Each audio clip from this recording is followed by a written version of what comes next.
Hello friends, welcome again to my channel technology for ease. मेरा नाम है सुमित मिश्रा और इस वीडियो सीरीज़ में MCS 022 मतलब operating system and networking management, इस पेपर से मैं एग्ज़ाम के लिए जो इम्पॉर्टेंट टॉपिक्स हैं उसको कवर कर रहा हूँ। और आज का टॉपिक है मल्टी प्रोग्रामिंग एंड मल्टीटास्किंग।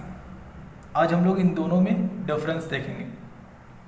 2018 में MCA के एग्ज़ाम में इग्नू में आया हुआ था 10 मार्क्स के लिए। ठीक है, तो ये क्वेश्चन दोनों में डिफरेंस लिखने के लिए आया हुआ था, दोनों का एडवांटेज डिसएडवांटेज लिखने के लिए आया हुआ था और ये 10 मार्क्स का क्वेश्चन था। तो चलिए समझते हैं कि ये मल्टी प्रोग्रामिंग क्या होता है और मल्टीटास्किंग क्या होता है ना। तो पहले स्टार्ट करते हैं मल्टी प्रोग्रामिंग से। क्या होता है मल्टी प्रोग्रामिंग, समझिएगा ध्यान से। देखिए इस फिगर को, यहाँ एक कंप्यूटर समझ लीजिए। कंप्यूटर में आपका CPU है, मेन मेमोरी है और ये आपका हार्ड डिस्क है। ठीक है, आपके हार्ड डिस्क में क्या होंगे, आपके प्रोग्राम्स होंगे जो इंस्टॉल्ड होंगे या आपका कुछ डेटा होगा। ठीक है, अब मान लीजिए ये, अच्छा एक बात बताइए कि आपका जो CPU है क्या वो खाली बैठना चाहिए कभी भी प्रोसेसिंग के समय? नहीं। ठीक है, कोई भी ऑपरेटिंग सिस्टम का गोल होता है CPU को यूटिलाइज करे अच्छे से और उसको आइडल ना बैठे रहने दे, है ना। तो मल्टी प्रोग्रामिंग का भी यही मेन मकसद है कि CPU को अच्छे से यूटिलाइज किया जाए और CPU को खाली बैठे रहने ना दिया जाए। ठीक है, तो मल्टी प्रोग्रामिंग में होता क्या है समझिए कि आपके हार्ड डिस्क से बहुत सारे प्रोसेसेस एक साथ आपके रैम में लोड हो जाएंगे एग्जीक्यूट होने के लिए। ये जो प्रोसेसेस मैंने लिखा है P1, P2, Pn, आप इसको जॉब्स भी कह सकते हैं। ठीक है, अलग अलग बुक में अलग अलग तरह का लिखा रहता है, प्रोसेसेस या जॉब्स या प्रोग्राम्स भी आप कह सकते हैं।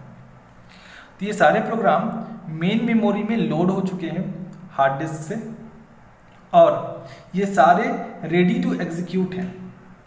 ये P1, P2 या Pn, ये क्या है आपके processes ready to execute, ready to execute. ठीक है, तो मल्टी प्रोग्रामिंग ऑपरेटिंग सिस्टम क्या करता है, एक साथ बहुत सारे प्रोसेसेस को मेमोरी में लोड करने का अलाउ करता है ना। तो आपके रैम में, आपके मेन मेमोरी में P1, P2 ये सारे प्रोसेसेस रेडी हैं एग्जीक्यूट होने के लिए।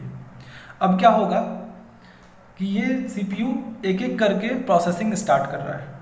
मान लीजिए ये CPU आपका P1 को अभी स्टार्ट किया एग्जीक्यूट करना। ठीक है, तो P1 एग्जीक्यूट हो रहा है, कहीं बीच में इसको मान लीजिए P1 को जरूरत पड़ गया इनपुट आउटपुट ऑपरेशन करने का।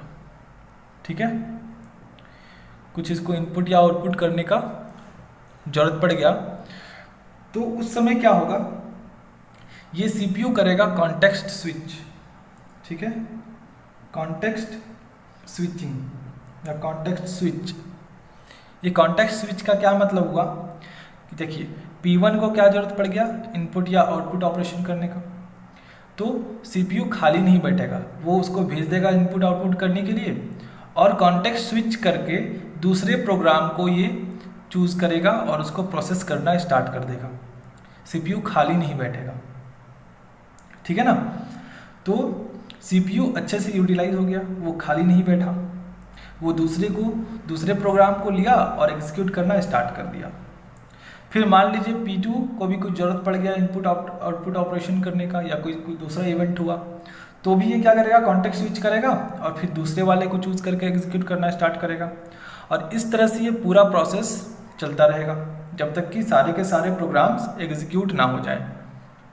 ठीक है, तो यहाँ पर बेसिक क्या कॉन्सेप्ट हुआ, कॉन्टेक्स्ट स्विचिंग का, यानी मल्टी प्रोग्रामिंग जो कॉन्सेप्ट है ये बेस्ड है कॉन्टेक्स्ट स्विचिंग पे। कॉन्टेक्स्ट स्विचिंग का मतलब एक प्रोग्राम को छोड़कर दूसरे प्रोग्राम को स्विच करना, मतलब दूसरे प्रोग्राम को एग्जीक्यूट करना, स्टार्ट करना। ठीक है, तो सीपीयू क्या करता है, P1 अगर इनपुट आउटपुट ऑपरेशन कर रहा है तो उसको छोड़ के P2 को चूज करेगा और उसको एग्जीक्यूट करना स्टार्ट कर देगा। तो यही कॉन्टेक्स्ट स्विचिंग कहलाता है। और ये मल्टी प्रोग्रामिंग में क्या होगा, एक साथ बहुत सारे प्रोसेसेस रैम में आपके रेडी होंगे एग्जीक्यूट होने के लिए, और सीपीयू उसको बारी बारी से एग्जीक्यूट करता रहेगा, वो खाली नहीं बैठेगा सीपीयू। तो इसमें क्या हुआ, आपका सीपीयू यूटिलाइज हो गया। और क्या हुआ कि आपके जो प्रोसेसेस हैं इनको ज़्यादा वेट करने की ज़रूरत नहीं है ना। और इसको क्या कहते हैं हम लोग, वेटिंग टाइम मिनिमम हो गया। जो प्रोसेस वेट कर रहा था उसको प्रोसेस वेटिंग टाइम कहते हैं। तो वेटिंग टाइम बहुत कम हो गया और साथ में आपका रिस्पॉन्स टाइम बढ़ गया। रिस्पॉन्स टाइम बढ़ गया कहने का मतलब कि सबको जल्दी जल्दी रिस्पॉन्स मिलने लगा, है ना। तो आप कह सकते हैं कि response time and waiting time minimum हो चुका है ना। तो आई होप आपको मल्टी प्रोग्रामिंग क्या होता है समझ में आया होगा। अब इसमें क्या क्या पॉइंट्स लिखना है, इसका नोट्स मैं डिस्क्रिप्शन में दे दूंगा, ठीक है। डिटेल नोट मैं अभी छोटा छोटा पॉइंट बनाकर लिख देता हूँ यहाँ पे। तो पहला क्या हुआ, मल्टी प्रोग्रामिंग का मतलब क्या हुआ, multi programming means more than one program या processes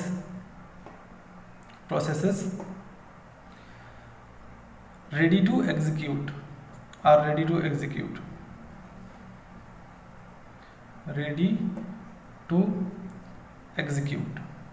ठीक है।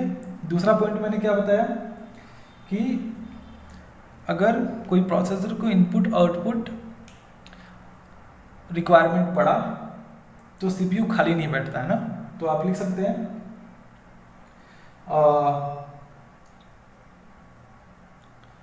CPU never sits idol,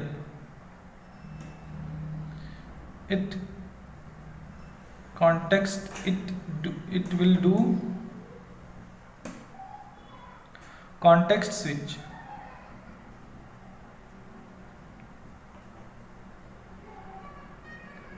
and pick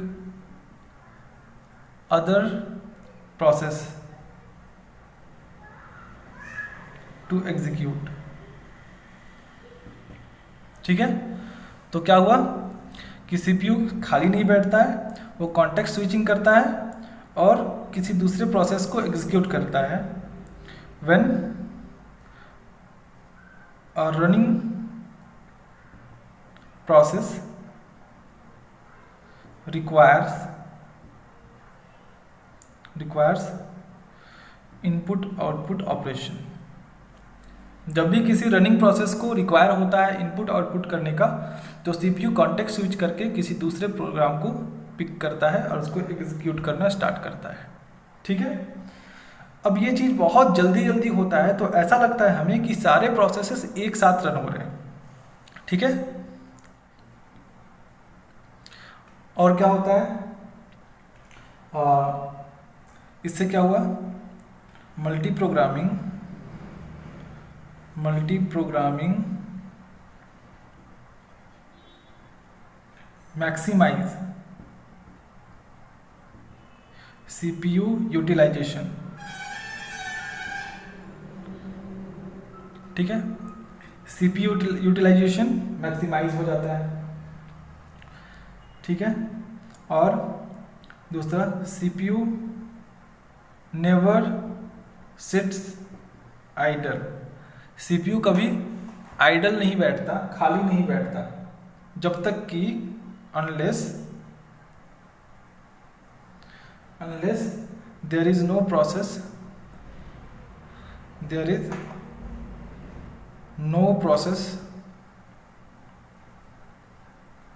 to execute।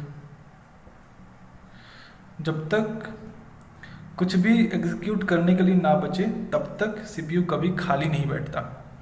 ठीक है, या फिर कॉन्टेक्स्ट स्विचिंग जब होता है ना, तब थोड़े से समय के लिए वो आइडल बैठता है। ठीक है, बाकी समय में वो अपना काम करता रहता है।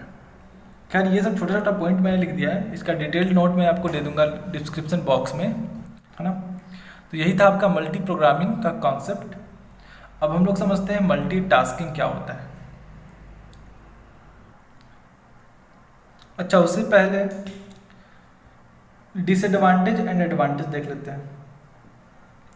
एडवांटेज क्या है मल्टी प्रोग्रामिंग का? एडवांटेज सबसे पहला CPU यूटिलाइजेशन हो गया ज़्यादा, तो CPU यूटिलाइजेशन मैक्सिमाइज्ड, ठीक है। दूसरा less waiting time and response time.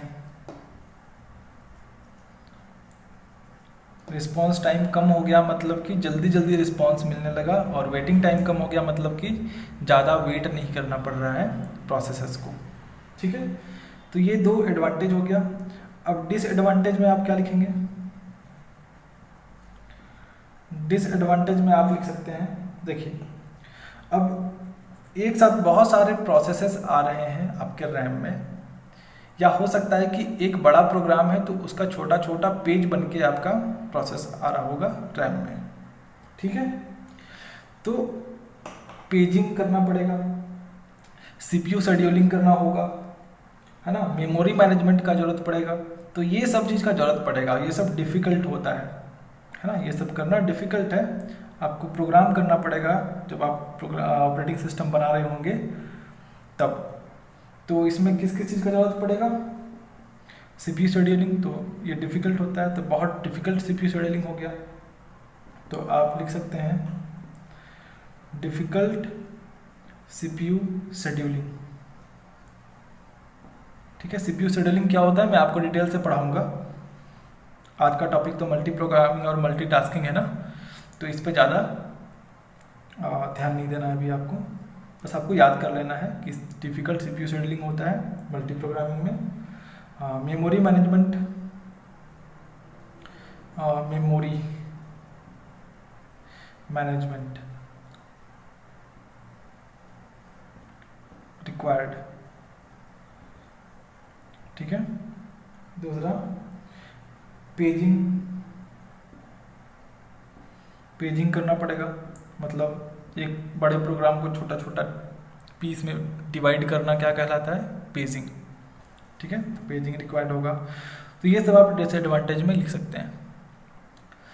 तो ये आपका हो गया मल्टी प्रोग्रामिंग का एडवांटेज एंड डिसएडवांटेज। अब हम लोग बात करते हैं मल्टीटास्किंग का, ठीक है। मल्टीटास्किंग को हम लोग टाइम शेयरिंग भी कहते हैं, ठीक है। तो मल्टीटास्किंग क्या होता है इस फिगर से समझिए। देखिए यहाँ पे आपका रैम है, मेन मेमोरी है, और इसमें आपके 3 प्रोग्राम्स हैं, एक्सेल, ईमेल और MP3। मान लीजिए आप एक साथ तीनों प्रोग्राम को चला रहे हैं, ठीक है।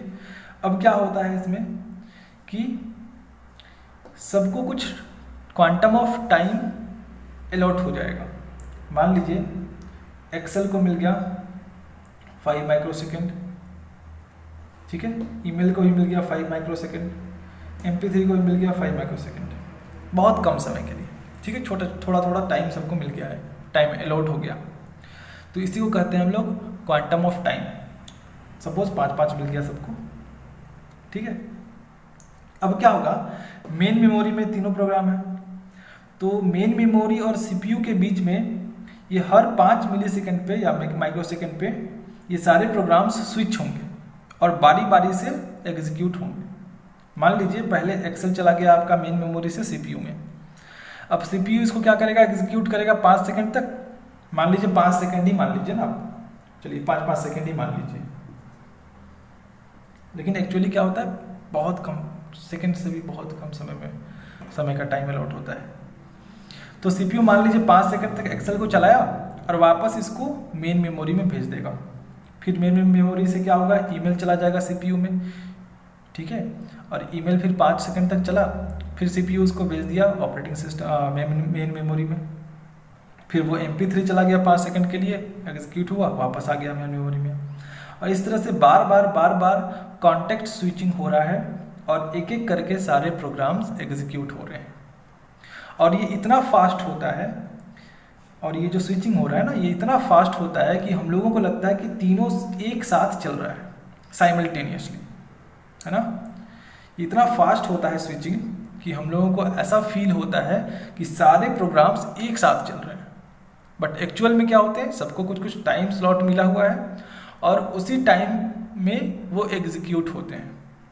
ठीक है, तो मल्टीटास्किंग में दो कॉन्सेप्ट यूज हुआ। पहला तो कॉन्टेक्स्ट स्विचिंग का, कॉन्टेक्स्ट स्विचिंग, और दूसरा टाइम शेयरिंग, टाइम शेयरिंग।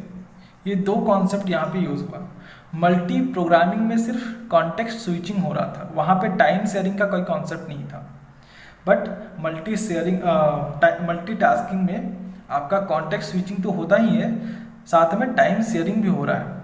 मतलब कुछ कुछ टाइम सबको मिला हुआ है और उसी टाइम में वो एग्जीक्यूट होता है। ठीक है, आई होप आपको समझ में आया होगा मल्टीटास्किंग। तो मल्टीटास्किंग क्या है? Multi programming with time sharing. तो आप कह सकते हैं कि मल्टीटास्किंग इज मल्टी प्रोग्रामिंग